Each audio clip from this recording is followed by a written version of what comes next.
पतीच्या मृत्यूचा विरह सहन न झाल्याने पत्नीने पतीच्या मृत्यूनंतर तिसऱ्याच दिवशी ओढणीच्या साहाय्याने पत्र्याच्या शेडमध्ये गळफास घेऊन आत्महत्या केल्याची घटना घडली आहे।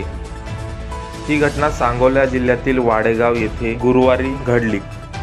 अनिता निखिल घोंगडे वय 23 असे विवाहितेचे नाव आहे। लग्नानंतर अवघ्या एका महिन्यात ही घटना घडल्याने गावात एकच खळबळ व्यक्त झाली आहे। वाडेगाव येथील निखिल घोंगडे याचा 5 डिसेंबर 2024 रोजी अनिता हिच्याशी थाटामाटात विवाह झाला होता।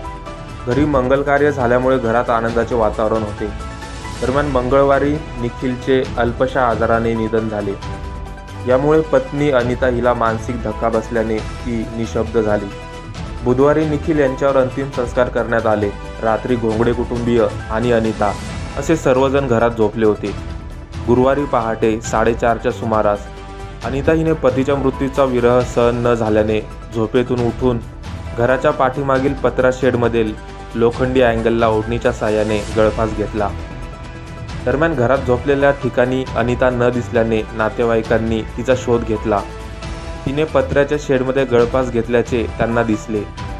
नातेवाईकांनी तिला खाली उतरवून तातडीने सांगोला ग्रामीण रुग्णालयात दाखल केले। मात्र डॉक्टरांनी तपासून तिचा मृत्यू झाल्याचे सांगितले।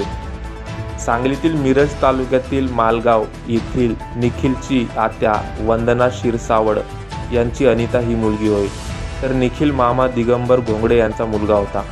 अनिताला मामाच्या मुलाशी लग्न करायचे होते, त्यामुळे घरातील नातेसंबंधांमुळे 5 डिसेंबर रोजी दोघांचा विवाह झाला होता।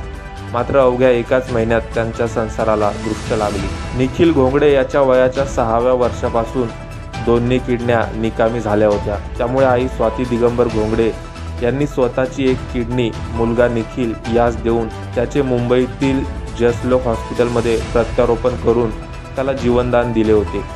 त्यानंतर तो व्यवस्थित होता। त्याचा 5 डिसेंबर रोजी विवाह झाला।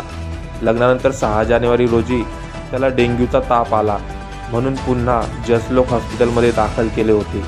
त्या ठिकाणी निमोनिया आणि रक्तात कावीळ उतरल्याचे निदान झाले। उपचारादरम्यानच त्याचा मृत्यू झाला।